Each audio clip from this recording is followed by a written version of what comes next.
In this part of the series of how to get started in AI in your business, we're going to cover an ideal client profile. And we're going to do a couple of things with this. We're not just going to create an ideal client profile, we're going to then start to really bring it to life. So if you've got a team, they really understand and empathize with this ideal client. And it really matters because it's all about connection, it's all about that human relationship. Now, if you'd like access to this GPT, please just leave a comment below, and I'll send you a link to it. And that link will be live for the next 7 days. So if you want this, do it now. Now, what we're going to do here is really do a deep dive into how to create relationships based on trust. And to get started, we've just got to click a button. Now, we all know that we're meant to have an ideal client. How do we actually make that happen? We used to do a lot of research when we were trying to do ideal client profiles for our clients. We would have to interview an awful lot of people. We would have to do a lot of market research. And frankly, AI can do a better job than we ever used to be able to do. So we are here. The first thing that the prompt is going to ask you to do is who's the ideal client that you'd love to bump into, and what is the specific problem that they'd like to solve. So I've actually put quite a long one in here. You can get away with it really much, much shorter. And it's one of the things that if you've not got that real clarity on your ideal client yet, you can go back and forth, just put in a little bit. And as it works with you, you go back and forth. You say, actually, it's not quite that. It's more like this. It's a really easy, powerful way to get real clarity on who it is you're trying to focus on. So what I've put in here is a senior leader who is concerned that their team members are not engaging with their work. They're often absent. He's been told by the team members it's because of their emotional well-being, their mental health, and lack of motivation. He's not sure if that is the truth, and is wondering whether they might simply be lazy. He'd be happy to do something that alleviates some of his corporate responsibility in terms of employee well-being. The specific problem he is trying to solve is how to re-engage his team. So this is one that we actually did with somebody, and they were trying to work out their ideal client. And they'd come across leaders like this dealing with millennials, and they were having real problems engaging with them. So what's happening behind the scenes is that we've trained ChatGPT in this instance on exactly what we're looking for and what we need from them. So what we're going to do now is run through the first part and explain why this matters and what we can potentially do with it, and then we'll run a deeper level dive into this in a more empathetic way. But this is really important to understand. What are their dreams? So imagine that you are trying to attract this type of person. Maybe you've got workshops to help people re-engage their teams. What is it that you need this person's really trying to achieve? So it's about the empowered team, positive work culture, leadership excellence, trust and transparency. These all sound like great things. I suspect these are very accurate. Now, if you were trying to promote a service to this person and you only spoke about these dreams, you're going to be like 99.9% of the rest of people out there. There's no way of standing out from the crowd because everyone promises the world, but not everyone, unfortunately, delivers. So we want to build a relationship based on trust. How do we do that? Well, we need to understand what else is going on in this person's mind. So we need to understand what are some of their past failures so we can speak and communicate with them with empathy. So maybe in the past they've misjudged the team dynamics. They've had communication gaps. That's almost certainly going to happen. We'll have what we've got in our mind. And we expect other people to kind of mind read us at times. It doesn't always work that way, unfortunately. Overlooking employee needs. If you have somebody who's mid to late career with somebody who's just come out of college or out of university, it can be very easy to not actually truly understand what their needs are. The fears are very important because we need to understand what is going on in their head. What are they worried about? In terms of marketing to this type of person, they're going to be worried about declining team performance, misreading employee intentions, leadership and ineffectiveness. So we know now that these are things that they've got that they're worrying about. So in the marketing to them, we could be very transparent and start to talk about these. these are objections that they're potentially going to have, things that they're worried about. If you don't talk about them, there's a disconnect. And if you do talk about them, you only come across as somebody who gets them, somebody who understands, somebody who's very, very transparent. Now, suspicions are very useful as well. Now, suspicions can come in a couple of places. One is if you're promoting a service to somebody, it's very natural to have your suspicions at the back of your mind about, what does this actually mean? What am I not seeing here? What are they trying to sell me? What might potentially go wrong? But there's also some suspicions about, as it says here, the team's genuine concerns. So the team has expressed this, but are they just trying to cover up their underperformance? What's actually going on here? So again, these suspicions are extremely important to understand and to be transparent about in the marketing, because now we're just being transparent. We're being open and honest, and we're starting to handle any potential objections that may raise up as well.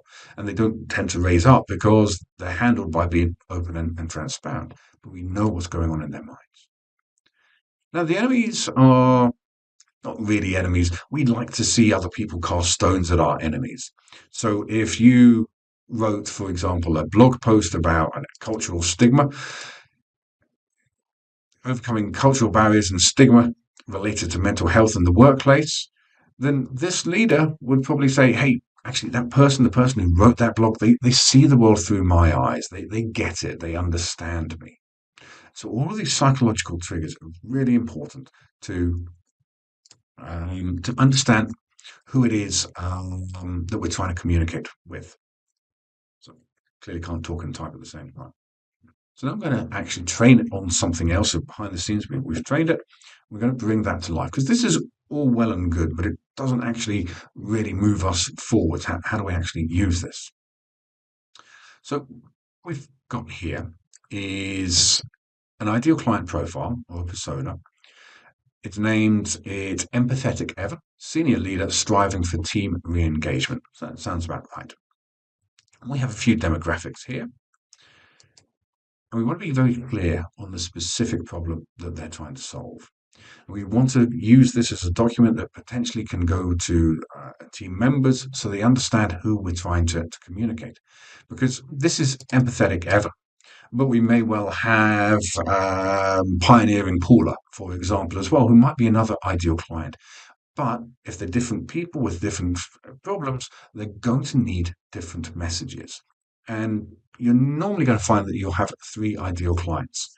And the rule is that you only speak to one at a time, because the messages for Empathetic Evan are going to be very specific for Empathetic Evan. And for Empathetic Evan, when that type of person reads your messages, it's very, very has a very deep resonance, resonates very deeply with them. And again, if we've got that Pioneering Paula, the messages might be similar, but they would be different, and they would resonate very deeply with her. What we normally do, though, in our marketing is we try to appeal to everybody, and it just doesn't work. Nobody hears the message. They just hear a general noise, and it just disappears into the general noise of everything that they're being exposed to. This is the way to stand out from the crowd, and this is the way to get people to start to build a relationship based on trust. So the specific problem that they're trying to solve, we need to get clear on this, and we need to make sure that the team around us understands this. These triggering events, I'll come back to those just in a minute. They're the real heart, the real gold of all of this. So what we're using AI for here is to understand what's going on in this person's life. Well, what is that? What is their background? What is the reality? So after a long day of back-to-back meetings, Evan sits in his office pondering over the recent team performance reports. The numbers don't lie. There's a noticeable dip in productivity and an increase in sick leaves. He recalls his recent interactions with the team, the stress in their voices, the fatigue in their eyes. He wonders, is it really just about workload, or is there something more that I'm not seeing? The internal monologue is usually very good as well. I've always believed in pushing for results, but what if my approach is part of the problem?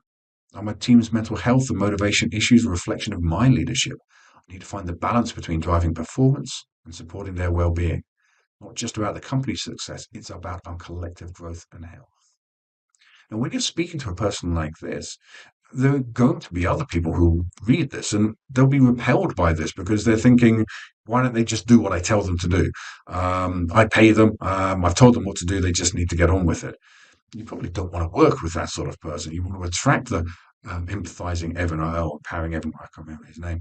You want to repel those people that are just fundamentally not going to ever hear your message, no matter how much you try to work with them. And this is part of the way that you don't just stand out from the crowd, but you attract the really high quality prospects to you as well. So we need to understand bits about their goals and their challenges and their behaviors. And the quote is usually very accurate as well. Now, one of the things that I want to come back to that can transform the way that you connect with people is what are these triggering events? We've got this nice psychological picture of somebody, but what's actually going to cause them to reach out to look for a way to change? There needs to be a triggering event. So you can imagine you can have 100 of these people. Empathetic Evan, that was the name. You could have 100 empathetic Evans sat in a hall somewhere, and they would all be having this type of problem with their team. There's lack of engagement, but the 80-20 rule works everywhere. There's going to be 80% of them that are just frustrated, annoyed. They're not ready to actually appreciate why they need to change. And no matter what you say to them, chances are they're not going to actually listen to you anyway. But there is going to be 20% that are ready to change, that they are ready for something different to happen. So what might that actually cause them for that? What are those trigger events that are going to make them say something needs to change? So when we look through these, there's probably two that are really good, two that are probably there might be something in there, and two that are actually probably not quite right. What we're looking for really here is the goal. And this is why AI really works so well for people who are sort of mid to late career, because you know how to spot the gold. You're going to look through this list. If you ran an ideal client profile for your ideal clients, uh, you'd look through this and you'd know that it's nothing to do with this one. It's about this one. You know where to find that gold. People without that experience, they're just not able to do this, and they aren't able to use AI in the way of being that's going to make you potentially so productive. Let's just have a look through these. So, during a critical project, several team members failed to meet deadlines, citing mental health days, which leads to the project's delay. All right, that sounds like a pretty good one. What we're really looking for here is a combination of two things. One is a negative event, because we, unfortunately, as humans, we don't always respond to doing work that's going to make something better. But when something negative happens, that's when something needs to change. The other thing that's a major driving factor for change is if there's going to be a potential financial implication. So what we're looking for here are events in the psychological profile's life where there is going to be something that's going to make them feel bad, that negative emotion that drives us to change, and a potential financial impact as well. So we can, of course, run this more and give them more information and say, actually, I'm more thinking about after company retreats, for example, and it will come up with that goal for you. So I think this during a critical project, several team members failed to meet deadlines, citing mental health days, leads to project delay. I think that's a very good one. So now we have, in very little time, the clarity on the type of content that we might want to start to create. So how can we start to build a relationship with somebody by creating content that they happen to stumble across? And of course, they're not just stumbling across it, we've orchestrated that.